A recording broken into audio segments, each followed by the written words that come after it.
Halo semuanya, selamat datang di channelnya Bapak-Bapak Perum. Gimana kabar Bapak-Bapak semuanya? Mudah-mudahan sehat selalu ya dan lancar rezekinya. Di video kali ini saya akan ganti karet ketapel saya yang putus, kemudian sekalian upgrade. Jadi saya beli yang 0,8, kemudian 1 mili, kemudian 1,2. Tak lupa juga saya beli gotrinya ya, karena persediaan di rumah sudah habis.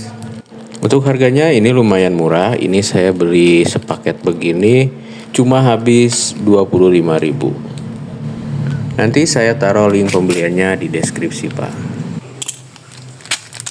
Nah, sekarang kita coba pasang. Ini yang 0,8, ini yang 1 mili dan ini yang 1,2. Kemudian ini gotrinya. Ini 100 biji, Pak. Nah, kalau ketapel punya saya ini sistem jepit dan juga baut ya. Bautnya bisa dibuka pakai tangan, ditutup pakai tangan, tapi lebih baik pakai obeng ya. Karena pernah kejadian dulu ini lepas sendiri kalau pakai tangan, jadi kurang kencang, Pak. Nah, masangnya seperti ini. Kita selipkan saja di sini sampai mentok. Dan juga sampai presisi ya, sampai tengah-tengahnya. Nah, ini sampai mentok sini. Kemudian cek ujungnya, ujung ke ujungnya apakah lurus atau ada yang melintir. Kalau sudah oke, tinggal dikencangkan saja.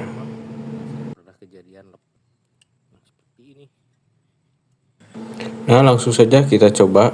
Ini targetnya pakai kenteng ya, pecahan kenteng.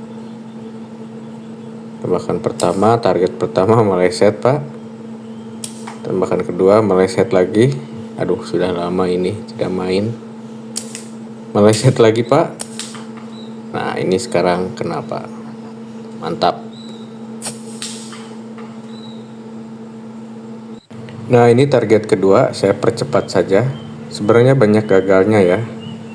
Tapi kita pilihin saja yang langsung kena. Mantap sekali, Pak.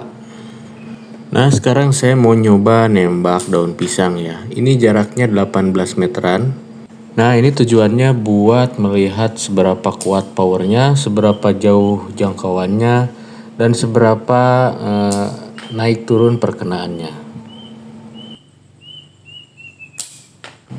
Oke, sekarang kita ganti ke yang 1 mili ya. Masang dan bongkarnya masih seperti sama, Pak.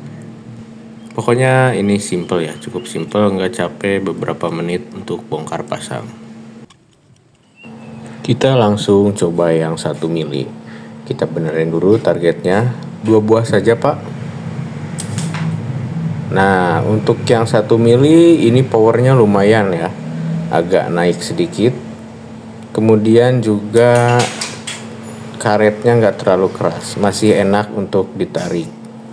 Untuk daun pisang jarak 18 meter, dia paraboliknya lebih lurus ya, lebih enak, jadi jatuhnya peluru nggak terlalu ke bawah. Power dan kecepatannya pun lumayan bertambah ya. Beres yang 1 mili, sekarang kita pindah ke 1,2 mili. Apakah hasilnya lebih bagus, apakah masih enak, atau lebih keras? Kita lihat saja nanti, Pak.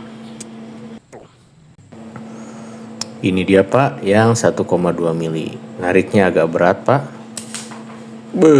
Tenaganya lurus banget, Pak. Beda yang ini, Pak. Coba target kedua.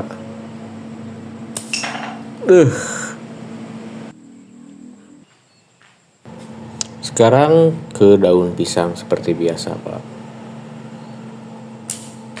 Nah, ini powernya terasa banget. Ini sekarang beda banget, lebih lurus lagi dari yang 1,2. Kemudian untuk tarikannya, nah ini udah mulai nggak nyaman nih. Jadi agak berat, kemudian juga ujung jari dan jari-jari di depan ini agak pegel ya. Karena nahannya cukup kuat. Tapi power dan jangkauannya lebih asik sih, Pak. Lebih lurus dan juga lebih kenceng. Nah, ini hasil daun pisang yang tadi ditembak ya. Ada yang perkenaannya di bawah, kemudian ada yang di tengah, kemudian ada yang di atas. Tapi bolongnya nggak seperti senapan angin ya Pak, bolongnya seperti ini, agak memanjang. Nah untuk selisihnya seperti ini ya, paling atas 1,2, yang tengah 1 mili, dan yang bawah 0,8, sekitar 20 sentian.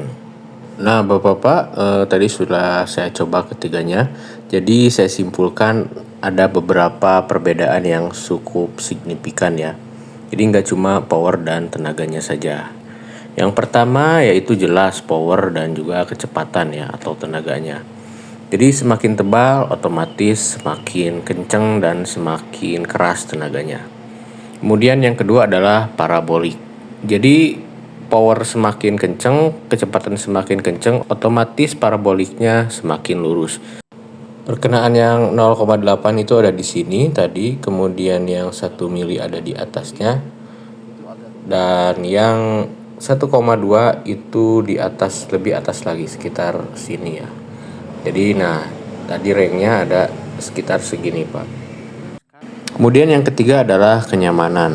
Jadi semakin tebal karet, semakin butuh tenaga yang kuat untuk menariknya. Selain itu juga ketika menahan, nah ini nih di sebelah sini, ini bakalan terasa sakit. Semakin karetnya tebal, semakin kuat, ini semakin sakit. Kemudian juga pada saat di bagian gotrinya ya. Nah, seperti ini karena gotrinya kecil, kemudian dipegangnya pakai ujung jari, ini lama-kelamaan lumayan sakit. Jadi pengaruhnya luar biasa, Pak. Dan setiap orang beda-beda ya. Jadi ada yang kuat, ada yang stabil, juga kemudian ada yang lemah. Seperti saya ini, Pak. Ini lumayan pegal tadi. Nah, untuk perbedaan yang keempat itu merupakan akumulasi dari ketiga perbedaan tadi, yaitu masalah akurasi. Ini sangat berpengaruh ya.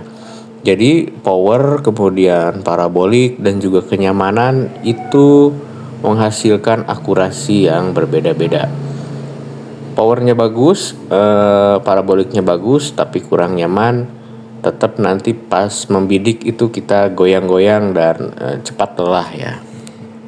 Atau sebaliknya, kita nyaman ketika membidik, nyaman ketika mengambil posisi, tapi powernya kurang, ya tetap juga agak susah juga untuk mengenai sasaran. Jadi pada akhirnya memilih ketebalan tali ketapel ini, tali slingshot ini bergantung pada kebutuhan dan kekuatan setiap masing-masing orang. Cari seimbangnya aja antara power dan kenyamanan, maka akan dihasilkan akurasi yang bagus. Sekian dulu videonya dari saya, mudah-mudahan bermanfaat. Jangan lupa like, komen, dan subscribe. Sampai ketemu di video berikutnya.